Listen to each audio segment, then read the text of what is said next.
ಕರ್ನಾಟಕದ ಎಲ್ಲ college ಕ್ಯಾಂಪಸ್ಗಳಲ್ಲಿ HIV ಟೆಸ್ಟ್ನ compulsory ಮಾಡ್ತಿದ್ದಾರಾ? ನೀವೆಲ್ಲರೂ ಕಾಲೇಜ್ ಹೋಗ್ತಿರೋ ಎಲ್ಲರೂ ಕೂಡ HIV ಟೆಸ್ಟ್ ಮಾಡಿಸ್ಕೋಬೇಕಾ ಕಂಪಲ್ಸರಿ ಅಂತ ಕೇಳಿದ್ರೆ ಖಂಡಿತ ಇಲ್ಲ. ಇದೊಂದು ರೂಮರ್. ಆ್ಯಕ್ಚುಲಿ 2 ದಿನಗಳ ಹಿಂದೆ ಒಂದು ನ್ಯೂಸ್ ಬಂತು.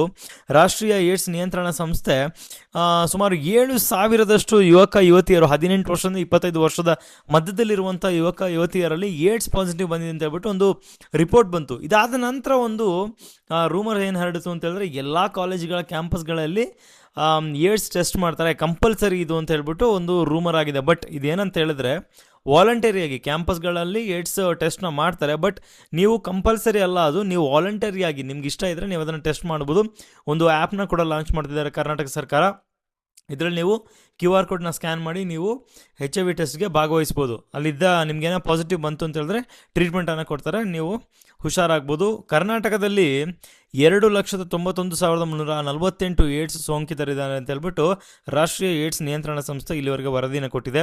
ಕರ್ನಾಟಕ 3ನೇ ಸ್ಥಾನದಲ್ಲಿರೋದು. ಮಹಾರಾಷ್ಟ್ರ 1ನೇ ಸ್ಥಾನ, 2ನೇ ಸ್ಥಾನದಲ್ಲಿ ಬಂದುಬಿಟ್ಟು ಆಂಧ್ರ ಪ್ರದೇಶ ಇದೆ, ಕರ್ನಾಟಕ 3ನೇ ಸ್ಥಾನದಲ್ಲಿದೆ. ಇದರಲ್ಲಿ ವಿಶೇಷ ಅಂತ ಹೇಳಿದ್ರೆ ರಾಜ್ಯದ 2.05 ಲಕ್ಷ HIV ಟ್ರೀಟ್ಮೆಂಟನ್ನು ಪಡ್ಕೋತಿದ್ದಾರೆ. ರಾಜ್ಯದಲ್ಲಿ 2.05 ಲಕ್ಷ ಜನರು HIV ಟ್ರೀಟ್ಮೆಂಟನ್ನು ಪಡ್ಕೊಳ್ತಿದ್ದಾರೆ. ಆದರೆ 56,406 ಸೋಂಕಿತರು ಕರ್ನಾಟಕದ ಹುಡುಗಿಯರಿಗೆ HIV ಇರೋದೇ ಗೊತ್ತಿಲ್ಲ ಅಂತೆ. ಅವ್ರಿಗೆ HIV ಬಂದಿದೆ ಅನ್ನೋ ಅರಿವೇ ಇಲ್ಲ ಅಂತೆ. ಟ್ರೀಟ್ಮೆಂಟ್ ಮುಂದಿನ ವಿಚಾರ, ಬಟ್ ಅವ್ರಿಗೆ HIV ಬಂದಿದೆ ಅನ್ನೋ ವಿಚಾರನೇ ಗೊತ್ತಿಲ್ಲ ಅಂತೆ. ಈ 18 ಮತ್ತು 25 ವರ್ಷದ ವಯೋಮಿತಿಯ ವಿದ್ಯಾರ್ಥಿಗಳೇನಿದ್ದಾರೆ, ವಿದ್ಯಾರ್ಥಿ ಸಮೂಹ, ಕಳೆದ ವರ್ಷ 9,000 ಹೊಸ ಕೇಸ್ ಬಂದಿದೆ ಅಂತೆ ಕಳೆದ ವರ್ಷ 2025ರಲ್ಲಿ. ಬಟ್ ಈ ವರ್ಷ ಯಾವ ರೀತಿ ಗಣನೀಯವಾಗಿ ಇದೊಂದು ನಂಬರ್ಸ್ ಬೆಳೆದಿದೆ ಅಂತ ಹೇಳಿದ್ರೆ 2020ರ ಅರ್ಧ ಭಾಗ, ನಾವೀಗೇನು ಜುಲೈಯಲ್ಲಿದ್ದೀವಿ, ಆಗಸ್ಟ್ ಹತ್ರ ಬಂದಿದ್ದೀವಿ, ಈ ಅರ್ಧದಲ್ಲೇ 7,000, ಕಳೆದ ಇಡೀ ವರ್ಷದಲ್ಲಿ 9,000 ಸೋಂಕಿತರು, ಬಟ್ ಈ ವರ್ಷದ ಅರ್ಧದಲ್ಲೇ 7,000 ಸೋಂಕಿತರಿದ್ದಾರಂತೆ. ಇದರಲ್ಲಿ ವಿಶೇಷವಾಗಿ ಈ ಸಲಿಂಗಕಾಮಿಗಳಲ್ಲಿ ಈ HIV ಕೇಸ್ ದಿನಕ್ಕೆ ಹೆಚ್ಚಾಗ್ತಿದೆ ಅನ್ನುವಂಥ ರಿಪೋರ್ಟನ್ನು ಕೊಟ್ಟಿದೆ. ಅದರ ಜೊತೆಗೆ ಕ್ಯಾಂಪೇನನ್ನು ಮಾಡ್ತಿದೆ, ಏನಂತಂದರೆ 95 ಅಂತ.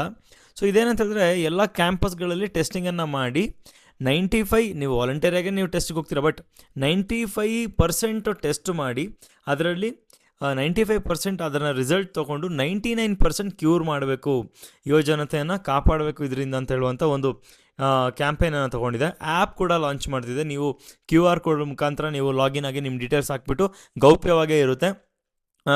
ಅದಾದ ನಂತರ ನಿಮಗೆ ಟೆಸ್ಟನ್ನು ಮಾಡಲಾಗುತ್ತೆ. ಅಕಸ್ಮಾತ್ ಪಾಸಿಟಿವ್ ಬಂತು ಅಂತ ಹೇಳಿದ್ರೆ ನಿಮಗೆ ಟ್ರೀಟ್ಮೆಂಟನ್ನು ಕೊಡಲಾಗುತ್ತೆ. ಸೊ HIV ಅಂದರೆ ಏನು ಅಂತ ಹೇಳಿದ್ರೆ ಹ್ಯೂಮನ್ ಇಮ್ಯುನಿ ಡಿಫಿಷಿಯನ್ಸಿ ವೈರಸ್ ಅಂತ. ನಮಗೆ ಇಮ್ಯುನಿಟಿ ಬೇಕಲ್ವಾ, ನಮ್ಮ ಯಾವುದೋ ಒಂದು ಈಗ ರೋಗ ಬರುತ್ತೆ ಅಂತ ಹೇಳ್ತಾರೆ, ಅದನ್ನು ತಡ್ಕೊಳ್ಳೋದಕ್ಕೆ ಇಮ್ಯುನಿಟಿ ಬೇಕು ನೋಡಿ. ಅದೆಲ್ಲಿರುತ್ತೆ? ಬಿಳಿ ರಕ್ತ ಕಣದಲ್ಲಿ CD4 ಅಂತ. ಇದ್ರ ಮೇಲೆ ಡೈರೆಕ್ಟಾಗಿ HIV ಟಾರ್ಗೆಟ್ ಮಾಡುತ್ತೆ. ನಮ್ಮ ದೇಹದಲ್ಲಿ ರೋಗಗಳನ್ನ ತಡ್ಕೊಳ್ಳೋದಕ್ಕೆ ಬೇಕಾಗಿರುವಂಥ ಬಿಳಿ ರಕ್ತ ಕಣಗಳನ್ನು ಹೊಡೆದಾಕುತ್ತೆ ಈ HIV. ಅದಾದ ನಂತರ ನಿಮಗೆ ರೋಗ ನಿರೋಧಕ ಶಕ್ತಿ ಹೋಯಿತು ಅಂತ ಹೇಳಿದ್ರೆ ನಿಮ್ಗೆ ಒಂದು ಸಣ್ಣ ಜ್ವರ ಬಂದರೂ, ಸಣ್ಣದಾಗಿ ಶೀತ ಬಂದರೂ ನಿಮ್ಗೆ ತಡ್ಕೊಳ್ಳೋಕ್ಕಾಗೋದಿಲ್ಲ. ಅದಾದಮೇಲೆ ನೀವು ನಿಮ್ಮ ದೇಹನೇ ನಿಶಕ್ತಿ ಆಗಿಬಿಡುತ್ತೆ. ಆಮೇಲೆ ಯಾವುದೋ ಒಂದು ಸಣ್ಣ ಕಾಯಿಲೆ ಬಂದ್ರೂ ನೀವು ಫುಲ್ಲು ನಿಶಕ್ತಿಯಾಗಿ ಕರ್ಗೋಗ್ಬಿಡ್ತೀರಾ. ಕೊನೆಗೆ ನೀವು ಜೀವನ ಕಳ್ಕೋಬೇಕಾಗುತ್ತೆ. ಈ ರೀತಿ ಇರುತ್ತೆ ನಮ್ಮ ದೇಹದ ಸ್ಥಿತಿ. ಅದರಿಂದಾಗಿ ದಯವಿಟ್ಟು ಈ ಒಂದು HIV ಬಂತು ಅಂತ ಅನಿಸಿದ್ರೆ ನಿಮಗೆ ಸೋಂಕಿತ, ಸೊ ಇದರಿಂದಾಗಿ ನಿಮ್ಗೇನಾದರೂ HIV ಇದೆ ಅಂತ ನಿಮ್ಗೇನೋ ಅನಿಸಿದ್ರೆ ಖಂಡಿತ ಬೇಗನೆ ಟೆಸ್ಟ್ ಮಾಡಿಸ್ಕೊಳ್ಳಿ. ಯಾವುದೇ ನಾಚಿಕೆ ಪಡುವಂಥ ವಿಚಾರ ಏನಲ್ಲ. ದಯವಿಟ್ಟು ಬೇಗನೆ ನೀವು ಇದರಿಂದ HIV ನೀವು ಬಳಲ್ತಿದ್ದೀರಂತ ಗೊತ್ತಾದರೆ ಅದಕ್ಕೆ ಸೂಕ್ತವಾದ ಟ್ರೀಟ್ಮೆಂಟ್ ತೊಗೊಳ್ಳೋವಂಥ ವ್ಯವಸ್ಥೆ ಇದೆ. ಹಾಗಾದರೆ HIV ಬರೋದು ಹೇಗೆ ಅಂತ ಕೇಳಿದ್ರೆ ಸುಮ್ಮನೆ ಬಂದ್ಬಿಡುತ್ತಾ, ಅಥವಾ ನೀವು ಯಾವುದೋ ಒಂದು 4 ಜನ ಪರಿಚಯ ಇರೋ ಹುಡುಗಿರ ಜೊತೆ ಮಾತಾಡಿದ್ರೆ ಬಂದ್ಬಿಡುತ್ತಾ? ಖಂಡಿತ ಇಲ್ಲ. HIV ಬರೋದಕ್ಕೆ ಕೆಲವೊಂದಿಷ್ಟು ಅದರದೇ ಆದ ಕಾರಣಗಳಿದೆ. ಸೋಂಕಿತ ವ್ಯಕ್ತಿಯಿಂದ ಆ ಒಂದು ಸೋಂಕಿತ ವ್ಯಕ್ತಿಯ ಜೊತೆಗೆ ಲೈಂಗಿಕ ಕ್ರಿಯೆಯನ್ನು ಮಾಡೋದು, ಅನ್ಸೇಫ್ ಲೈಂಗಿಕ ಕ್ರಿಯೆಯನ್ನು ಮಾಡೋದು, ಅಥವಾ ಲೈಂಗಿಕ ಕ್ರಿಯೆ ಮಾಡಬೇಕಾದ್ರೆ ನೀವು ನಿರೋಧನ ಕಾಂಡಮನ್ನು ಬಳಸದೇ ಇರೋದ್ರಿಂದ ಏಡ್ಸ್ ಬರುವಂಥ ಸಾಧ್ಯತೆಗಳಿದೆ. ಜೊತೆಗೆ ಟ್ಯಾಟು ಹಾಕುವಾಗ, ಅಥವಾ ಈಗ ಕೆಲವೊಬ್ಬರು ಡ್ರಗ್ಸ್ ಆ ಥರ ತಗೊಳ್ಳುವಾಗ ಸಿರಿಂಜನ್ನು ಇಂಜೆಕ್ಷನ್ ಒಬ್ಬರು ಬಳಸಿದ್ನ ಇನ್ನೊಬ್ಬರು ಬಳಸೋದು, ಈ ರೀತಿಯಿಂದ ಕೂಡ ಏಡ್ಸ್ ಬರುವಂಥ ಸಾಧ್ಯತೆ ಇದೆ. ಹಾಗೆ ತಾಯಿಗೇನಾದರೂ ಏಡ್ಸ್ ಇದ್ದರೆ ಮಗುವಿಗೆ ಕೂಡ ಅದು ಟ್ರಾನ್ಸ್ಫರ್ ಆಗುವಂಥ ಸಾಧ್ಯತೆ ಇದೆ. ಮತ್ತು ಈ ಬ್ಲಡ್ಡನ್ನು ಒಬ್ಬರಿಂದ ಒಬ್ಬರಿಗೆ ತೊಗೊಳ್ತಾರೆ ನೋಡಿ, ಅಂಥ ಸಮಯದಲ್ಲಿ ಕೂಡ ಪ್ರಾಪರಾಗಿ ತೊಗೊಂಡಿಲ್ಲ ಅಂದರೆ ಬರುವಂಥ ಸಾಧ್ಯತೆ ಇದೆ.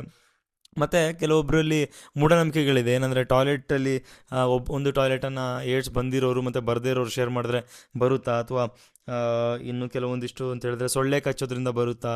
ಖಂಡಿತ ಈ ಥರದ್ದೆಲ್ಲ ಬರಲ್ಲ. ಟಚ್ ಮಾಡಿದ್ರೆ ಬರುತ್ತಾ, ಕೆಮ್ಮಿದ್ರೆ ಬರುತ್ತಾ, ಆ ಥರದ್ದೆಲ್ಲ ಬರೋ ಸಾಧ್ಯತೆ ಇಲ್ಲ. ನೀವು ಅವ್ರ ಜೊತೆ ಲೈಂಗಿಕ ಸಂಪರ್ಕ ಅಥವಾ ನೀವು ಅವ್ರು ಬಳಸಿದಂಥ ಸಿರಿಂಜನ್ನು ಬಳಸೋದು, ಈ ರೀತಿ ಆದರೆ ಬರುತ್ತೆ. ಬರೋ ಲಕ್ಷಣಗಳೇನೆಂದರೆ ಆಗಾಗ ಜ್ವರ ಬರೋದು, ಸುಸ್ತಾಗೋದು, ಶೀತ ಬರೋದು, ಈ ರೀತಿ ಎಲ್ಲ ಅನಿಸ್ತಿದೆ, ಆಗಾಗ ಬರ್ತಿದೆ ಅಂತ ಹೇಳಿದ್ರೆ ದಯವಿಟ್ಟು ಟೆಸ್ಟಿಗೆ ಹೋಗಿ. ಆಮೇಲೆ ಹೇಗೆ ಬರೋದನ್ನು ತಡೆಗಟ್ಬೋದು ಅಂತ ಹೇಳಿದ್ರೆ ಸುರಕ್ಷಿತವಾದ ಲೈಂಗಿಕ ಕ್ರಿಯೆ, ಕಾಂಡಮನ್ನು ಬಳಸೋದು, ಮತ್ತು ಏಕ ಪತ್ನಿ ವೃತಸ್ಥರಾಗಿದ್ದರೆ ಒಳ್ಳೆಯದು ಅಂತ ಅನಿಸುತ್ತೆ. ಅಂದರೆ ಹೆಚ್ಚು ಜನ ಸಂಗಾತಿಗಳ ಜೊತೆಗೆ ನೀವು ಲೈಂಗಿಕ ಕ್ರಿಯೆಯನ್ನು ಮಾಡೋದನ್ನ ಸ್ವಲ್ಪ ತಪ್ಪಿಸಿದ್ರೆ ಒಳ್ಳೆಯದು. ಸೊ ಈ ರೀತಿಯಾದ ಒಂದು ರಿಪೋರ್ಟನ್ನು ಕೊಟ್ಟಿರೋದ್ರಿಂದ ಇವಾಗ ಟೋಟಲ್ ಕರ್ನಾಟಕನೇ ಹೆದರುವಂಥ ಪರಿಸ್ಥಿತಿ ಬಂದಿದೆ. ಇದರಲ್ಲಿ ಹೆಚ್ಚಿನ ಪಾಲು ಬೆಂಗಳೂರಿನಲ್ಲಿ ಈ ಒಂದು ಸೋಂಕಿತರು ಕಾಣಿಸ್ಕೊಂಡಿರೋದು. ಸೊ 7,000 ಈ ಒಂದು ಅರ್ಧ ವರ್ಷದಲ್ಲೇ 7,000 18ರಿಂದ 25 ವರ್ಷದ ಯುವಕರು ಈ ಒಂದು HIV ತುತ್ತಾಗಿರೋದು. ಸೊ ದಯವಿಟ್ಟು ಹುಷಾರಾಗಿರಿ. ಇನ್ನಾದರೂ ಕೂಡ ಯಾರಿಗೆಲ್ಲ ಬಂದಿದೆ ಅಂತ ಅನಿಸುತ್ತೆ ಟೆಸ್ಟ್ ಮಾಡಿಸ್ಕೊಳ್ಳಿ, ಹುಷಾರಾಗಿ ಟ್ರೀಟ್ಮೆಂಟ್ ತೊಗೊಳ್ಳಿ. ಯಾರಿಗೆಲ್ಲ ಇನ್ನೂ ಬಂದಿಲ್ಲ ಈ ಥರದ ಕೆಲಸಗಳಿಗೆ ಹೋಗಬೇಡಿ, ಸೇಫಾಗಿರಿ. Thank you.